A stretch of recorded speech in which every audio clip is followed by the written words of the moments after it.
Hi there, I hope you had a good weekend. Thanks for joining me today as we continue our reading from the book Glinda of Oz by L. Frank Baum. We'll be reading chapters 16 and 17 today. We are a little more than halfway through the book and we'll be finishing it up this week. If you remember Friday's reading, Glinda found out that Princess Dorothy and Princess Ozma were in danger on the island of the Skeezers. So she called a council of Ozma's advisors, and they decided that they were going to go and rescue the two princesses. So let's go ahead and start our reading for today and find out what happens in the book next. So this is chapter 16, The Enchanted Fishes. I must tell you now what happened to Ervic and the three other Skeezers who were left floating in the iron boat after Queen Coo ee oh had been transformed into the diamond swan by the magic of the flathead Sudic. The four Skeezers were all young men, and their leader was Everic. Coo ee oh had taken them with her in the boat to assist her if she captured the flathead chief, as she hoped to do by means of her silver rope. They knew nothing about the witchcraft that moved the submarine, and so, when left floating upon the lake, they were at a loss of what to do. The submarine could not be submerged by them, or made to return to the sunken island. There were neither oars nor sails in the boat, which was not anchored, but drifted quietly along the surface of the lake. The Diamond Swan had no further thought or care for her people. She had sailed over to the other side of the lake, and all the calls and pleadings of Everic and his companions were unheeded by the vain bird. As there was nothing else for them to do, they sat quietly in their boat and waited as patiently as they could for someone to come to their aid. The Flatheads had refused to help them and had gone back to their mountain. All the Skeezers were imprisoned in the great dome and could not help even themselves. When evening came, they saw the Diamond Swan, but still keeping to the opposite shore of the lake.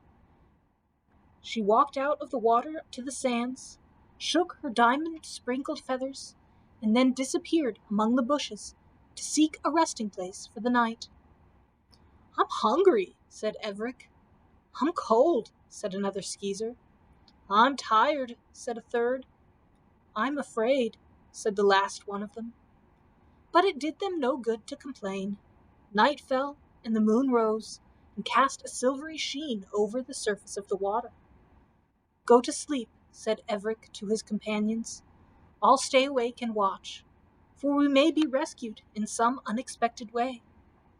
So the other three laid themselves down in the bottom of the boat, and were soon fast asleep. Ervic watched. He rested himself by leaning over the bow of the boat, his face near the moonlit water, and thought dreamily of the day's surprising events, and wondered what would happen to the prisoners in the great dome.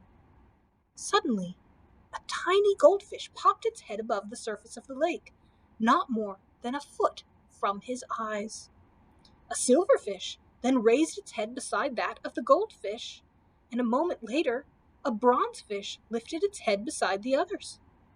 The three fish, all in a row, looked earnestly with their round, bright eyes into the astonished eyes of Ervic the Skeezer.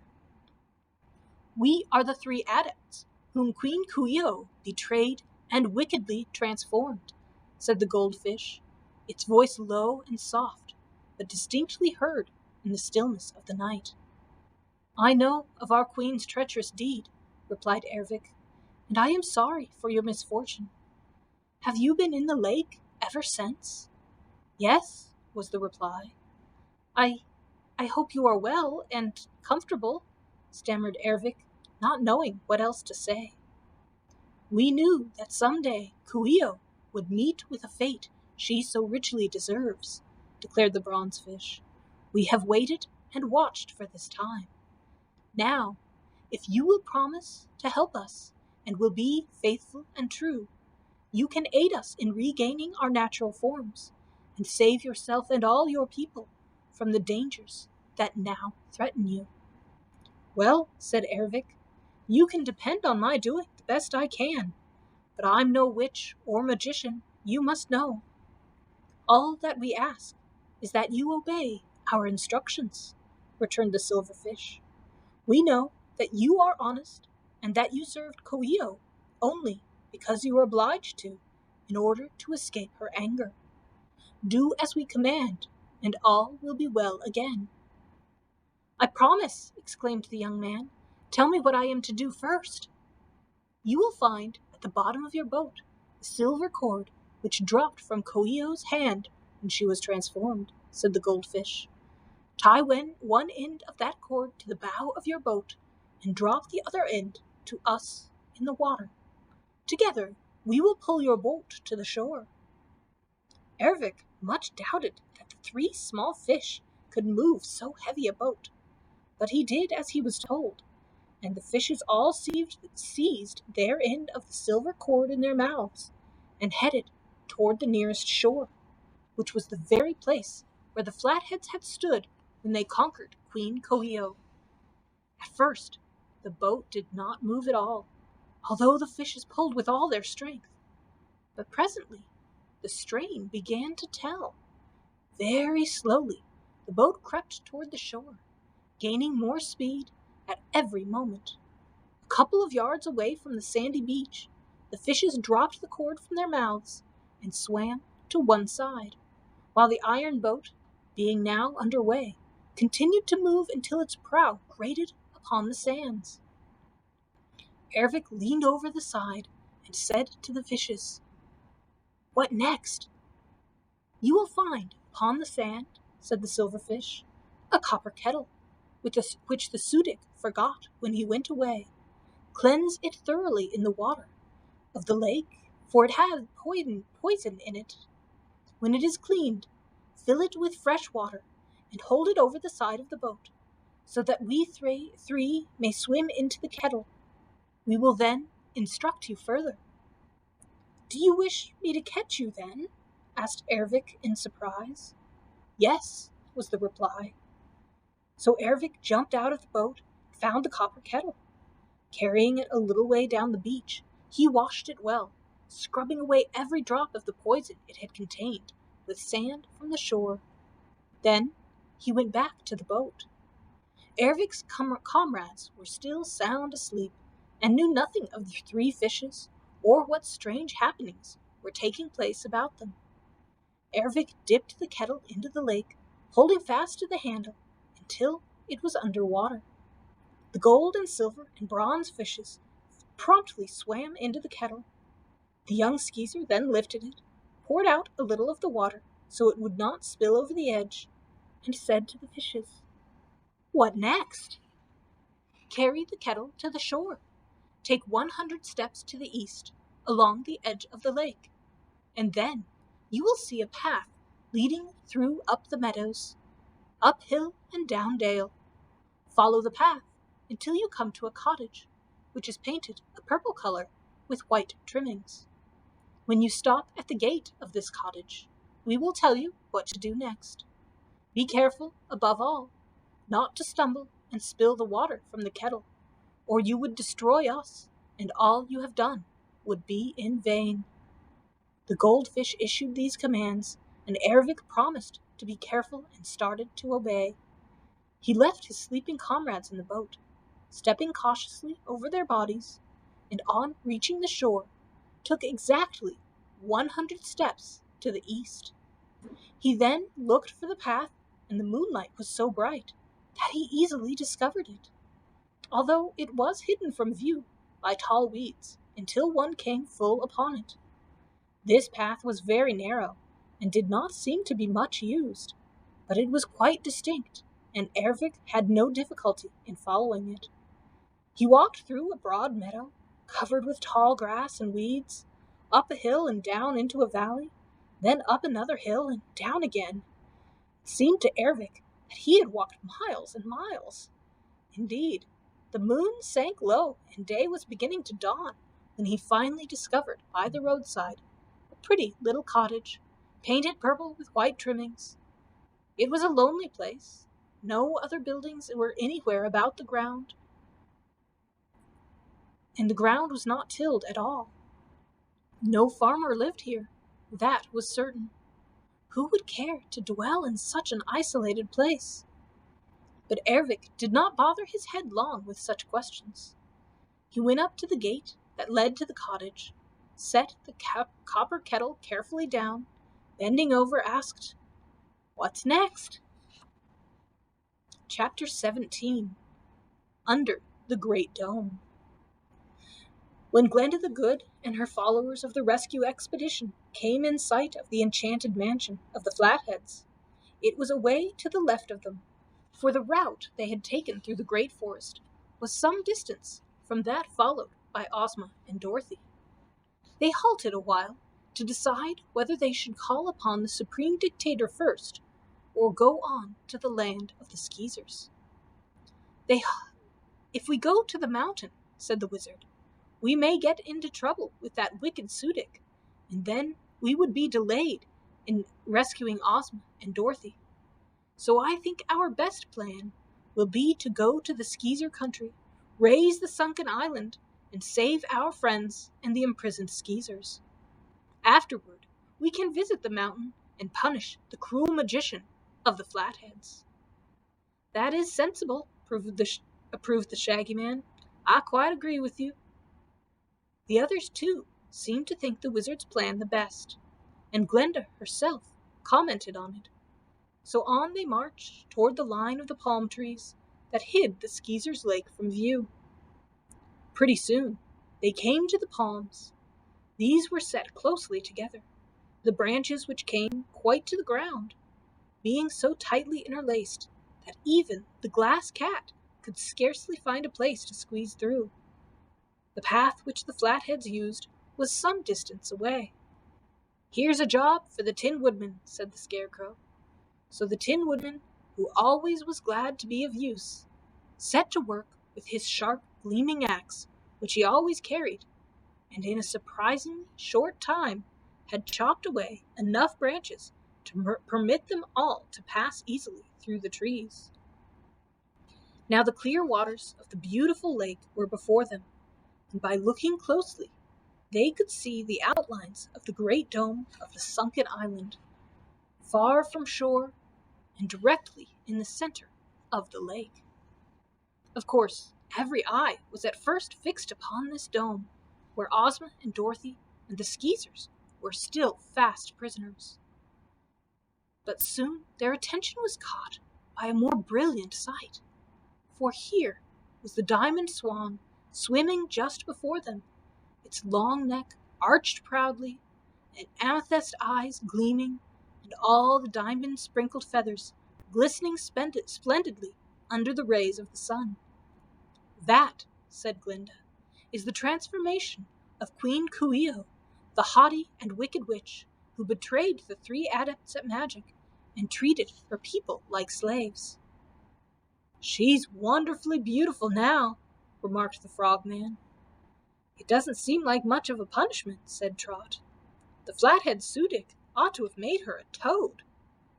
"I am sure Coo ee oh is punished," said Glinda, "for she has lost all her magic power, and her grand palace she can no longer misrule the poor Skeezers." "Let us call to her and hear what she has to say," proposed the wizard. So Glinda beckoned the diamond swan, which swam gracefully to a position near them. Before anyone could speak, Coo ee oh called to them in a rasping voice — the voice of a swan is always harsh and unpleasant — and said with much pride, "Admire me, strangers! Admire the lovely Coo ee oh, the handsomest creature in all Oz! Admire me!"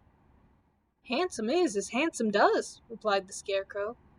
"Are your deeds lovely, Coo ee oh?" "Deeds? What deeds can a swan do but swim around and give pleasure to all beholders?" said the sparkling bird. "Have you forgotten your former life? Have you forgotten your magic and witchcraft?" inquired the wizard. "Magic? Witchcraft? Pshaw! Who cares for such silly things?" retorted Coo ee oh. As for my past life, it seems like an unpleasant dream. I wouldn't go back to it if I could. Don't you admire my beauty, strangers?" "Tell us, Coo ee oh," said Glinda earnestly, "if you can recall enough of your witchcraft to enable us to raise the sunken island to the surface of the lake. Tell us that, and I'll give you a string of pearls to wear around your neck, and add to your beauty." "Nothing can add to my beauty, for I'm the most beautiful creature anywhere in the world."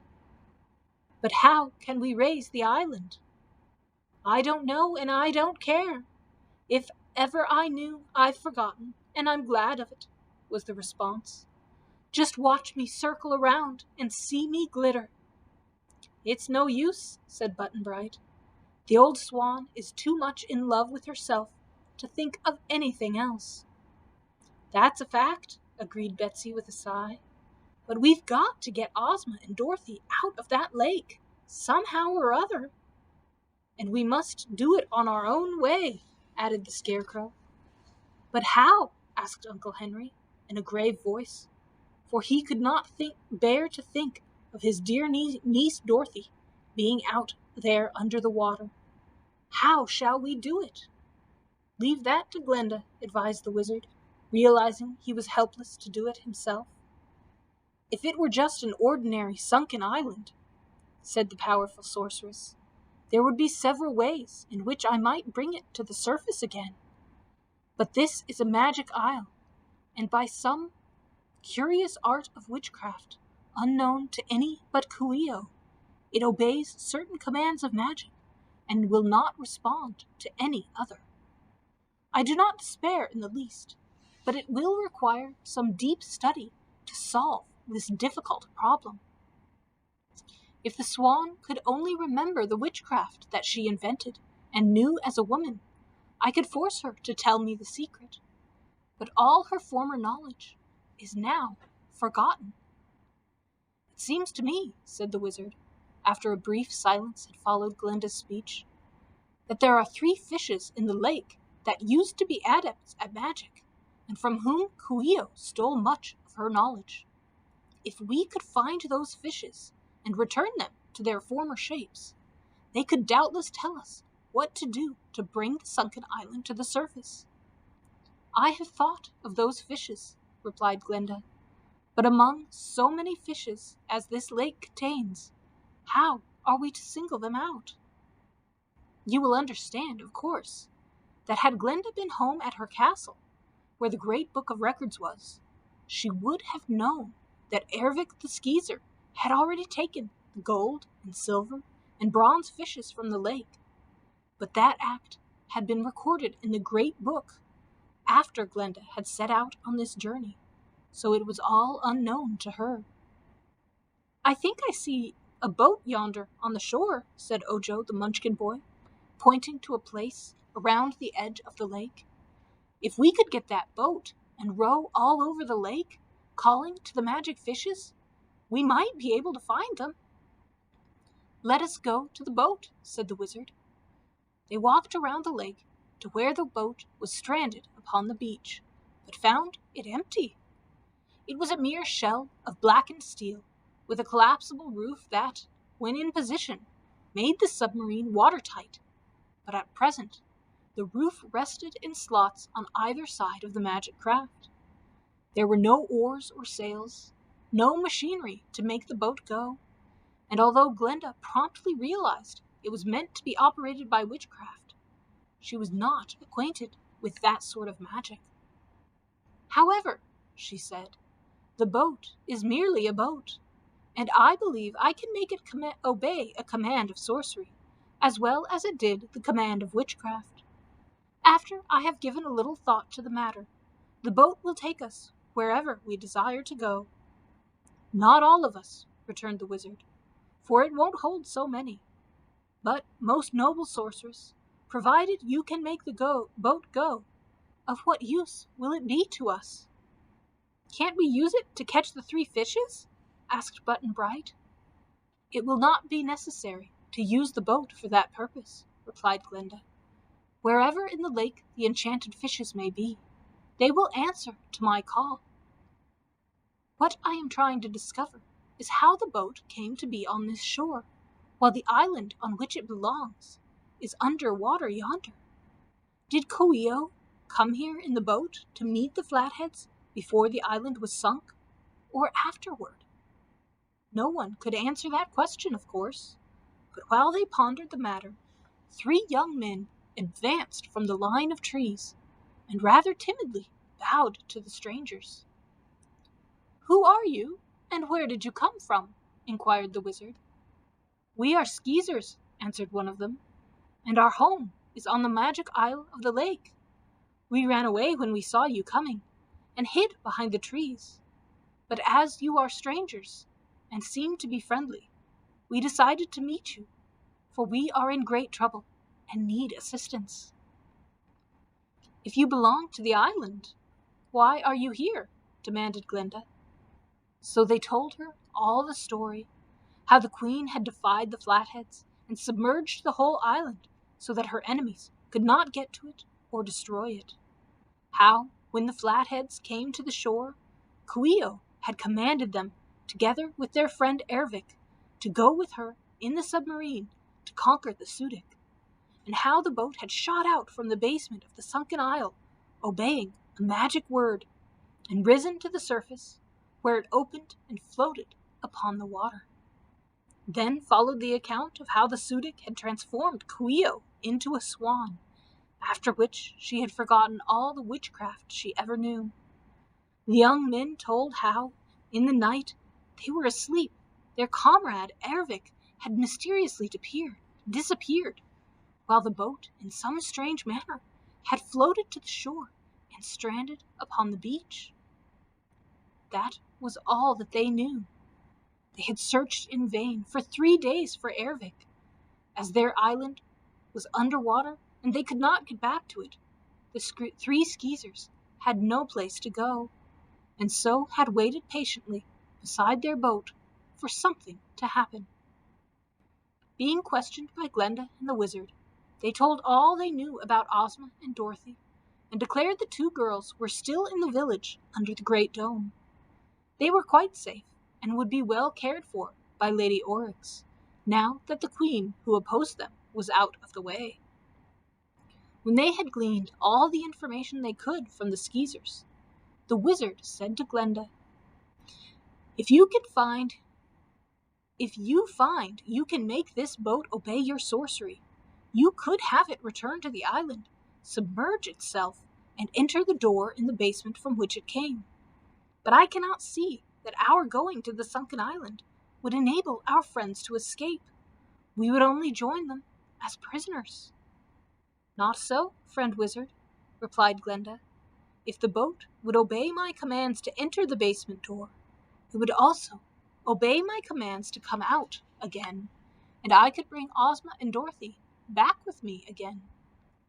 "And leave all of our people still imprisoned?" asked one of the Skeezers reproachfully.